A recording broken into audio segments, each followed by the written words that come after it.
वो तो शुक्र है कि मैंने अम्मी के लिए अटेंडेंट रख ली थी, वरना अब तक तो तुम अम्मी की जान ले चुकी होती। पता नहीं तुम क्या कह रहे? पता नहीं मैं क्या कह रहा। अच्छा, याद करो जब अम्मी पैरालाइज हुई थी और बोल नहीं पा रही थी, तब तुमने अम्मी से क्या बकवास की थी? हाँ, लेकिन कुदरत को मुझ पे रहम आ गया और शफक खुद ये घर छोड़कर चली गई। और अब जब वो इस घर से चली गई है और अपनी खुशी से गई है, तो आप उसे जबरदस्ती क्यों लाना चाहती हैं?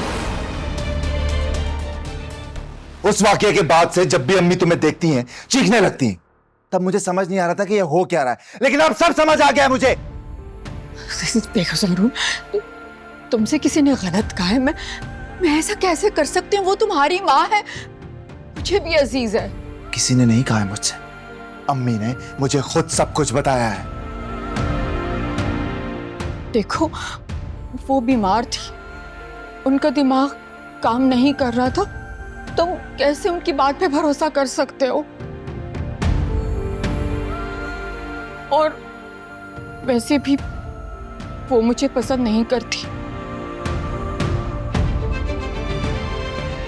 वो शफक को इस घर में वापस लाना चाहती हैं, इसलिए मेरे बारे में कुछ भी बोल देती हैं। क्या कहना चाह रही हो तुम? मेरी माँ झूठी है, झूठ बोल रही है वो। नहीं, मेरे कहने का ये मतलब नहीं है। मैं ये कहना चाह रही थी कि वो शफक, वो उन्हें भड़काती है और वो चाहती है कि तुम मुझसे नफरत करने लगो ताकि वो इस घर में वापस आ जाए। शफक मुझे भड़काए या ना भड़काए मुझे कोई फर्क नहीं पड़ता माँ। मुझे अब तुमसे नफरत है और तुम्हारा वजूद मैं एक सेकंड के लिए यहाँ पर बर्दाश्त नहीं कर सकता। निकलो मेरे घर से अभी और इसी वक्त निकलो। ज़ारून, मेरा कोई कसूर नहीं है। ये किसी ने मुझ पे इल्जाम लगाया। मैं बिल्कुल बेकसूर हूँ ज़ारून।